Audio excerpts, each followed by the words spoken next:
नमस्कार, प्रणिताज रेसिपी मराठीमध्ये आपणा सर्वांचं मनपूर्वक स्वागत। तर अशा जाड हिरव्या मिरच्या सध्या बाजारात खूप प्रमाणात उपलब्ध आहेत आणि अशा मिरच्या पाहिल्या की वाटतं एकतर ह्या तळून खाव्यात किंवा याची मस्त अशी भजी बनवावी।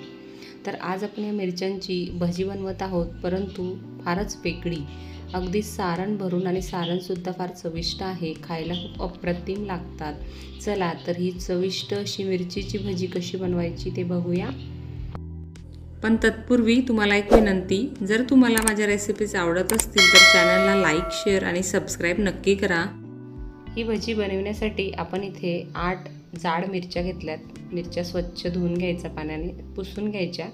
त्यानंतर आपल्याला ह्या मिरच्या आतमध्ये सारण भरायचं आहे म्हणून या प्रकारे कट करून घ्यायच्या आहेत। एक उभा कट द्यायचा आणि एक छोटा आडवा कट द्यायचा आणि या प्रकारे यामध्ये जर जास्त बिया असतील तर त्या काढून घ्यायच्या।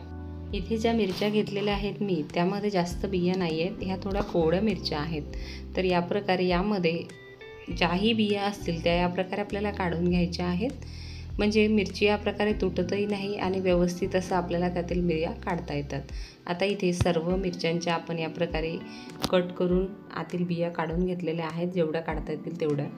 त्यानंतर आता यामध्ये आपल्याला थोडंसं मीठ लावायचं आहे। मिरचीमध्ये आतून थोडंसं मीठ लावलं तर मिरचीची चव एकदम छान खमंग अशी लागते। आता आतमध्ये आपल्याला मिरचीच्या भज्यांमध्ये सारण भरायचं, त्यासाठी मी असे 2 बटाटे उकडून घेतलेले आहेत, 2 शिट्ट्या करून कुकरला, साल काढून घेतलेली आहे। आता हे बटाटे आपल्याला मॅशरच्या मदतीने एका भांड्यामध्ये मॅश करून घ्यायचे आहेत, हवं तर आपण किसून सुद्धा घेऊ शकता। तर हे बटाट्याचं सारण या मिरचीच्या भज्यामध्ये खूप छान लागते।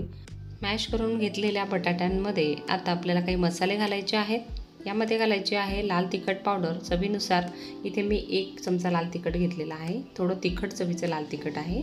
त्यानंतर पाव चमचा हळद, 1 चमचा धन्यांची पावडर, अर्धा चमचा गरम मसाला, सोबतच यामध्ये 1 चमचा आपल्याला आमचूर पावडर घालायची, छान अशी आंबट चव येण्यासाठी। 1 चमचा मीठ घालायचं आहे आणि बारीक चिरलेली कोथिंबीर घालायची आहे। व्यवस्थित असं हे मिश्रण मिक्स करून घ्यायचं आहे। हवं तर आपण यामध्ये बारीक कूट करून घेतलेले शेंगदाणे सुद्धा घालू शकता।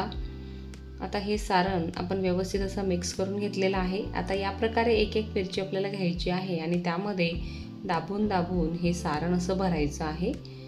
मिरची छान अशी घट्ट भरल्या गेली पाहिजे, या प्रकारे बघा। अशाच पद्धतीने आपण उर्वरित सर्व मिरच्यांचं मिश्रण असं भरून घेऊया आणि छान असं दाबून घ्यायचं आहे मिश्रण, म्हणजे तळताना सुद्धा ते निघायला नको। याच पद्धतीने आपण सर्व 8ही मिरच्यांमध्ये हे सारण व्यवस्थित असं भरून घेतलेलं आहे। आता भजी तळण्यासाठी बॅटर बनवूया। त्यासाठी 1.5 वाटी चणा डाळीचं बेसन पीठ घ्यायचं आहे। त्यामध्ये 1.25 चमचा साधारण लाल तिखट घालायचं आहे, चवीनुसार कमी जास्त घेऊ शकता। पाव चमचा हळद घालायची आणि अर्धा चमचा आपल्याला जिऱ्याची पावडर घालायची आहे। त्यानंतर यामध्ये 1 चमचा आपल्याला लाल तिखट घालायचं आहे आणि हे सर्व मिक्स करून यामध्ये अर्धा ग्लास पाणी घालायचं। व्यवस्थित असं बॅटर घट्टसर असं बनवून घ्यायचं आहे। तर मिरच्यांची भजी आहेत त्यामुळे हे जे बॅटर आहे तर ते जास्त पातळ नको, थोडं घट्टसर हवं, कारण मिरची तळल्यानंतर त्याला वरून आवरण राहायला हवं। जर मिश्रण पातळ झालं तर त्यामध्ये 2 चमचे बेसन पीठ आणखी घाला, म्हणजे छान असं घट्टसर बॅटर तयार होईल। तळण्यापूर्वी यामध्ये पाव चमचा बेकिंग सोडा घालायचा आहे। सोडा व्यवस्थित मिक्स करून घ्यायचा। कढईमध्ये छान कडकडीत तेल गरम करून घ्यायचं आहे गॅसवर। त्यानंतर या प्रकारे ही मिरची स्टफ केलेली छान अशी बुडवायची आहे बॅटरमध्ये आणि कडकडीत अशा गरम तेलामध्ये सोडायची आहे। तर तेल जेवढं तापत ठेवलं त्यानुसार यामध्ये 1-2 मिरच्या घाला, म्हणजे ह्या मिरच्या व्यवस्थित अशा तळायला हव्या सर्व बाजूने। एका साईडने व्यवस्थित अशी तळल्या गेली की पलटवायची आहे ती भजी आणि दोन्ही बाजूंनी थोड्याशा गोल्डन ब्राऊन रंगावर तळून घ्यायची आहेत। ह्या मिरच्या या तेलामध्ये तळल्या जात असताना थोड्या शिजल्या जातात आणि आतमधलं सारणसुद्धा यामुळे वाफेमुळे खूप छान लागतं। तर अशा पद्धतीने आपल्याला सर्व मिरच्या तळून घ्यायच्या आहेत।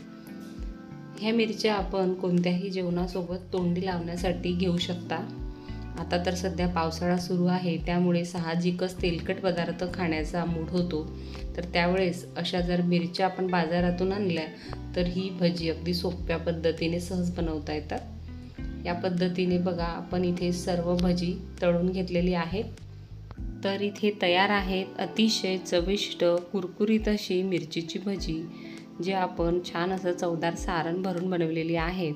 मिरची भजी तळल्यानंतर आपण ती टिश्यू पेपरवर काढून घेतली होती, त्यामुळे त्यातील एक्स्ट्राचं तेल निघालेलं आहे। फारशी तेलकट ही भजी होत नाहीत। बघा एक भजा मी इथे तुम्हाला कट करून सुद्धा दाखवते। बघा या प्रकारे ही भजी खूप छान लागतात, नक्की करून बघा। रेसिपी आवडल्यास व्हिडिओला लाईक, शेअर आणि चॅनलला सबस्क्राईब नक्की करा।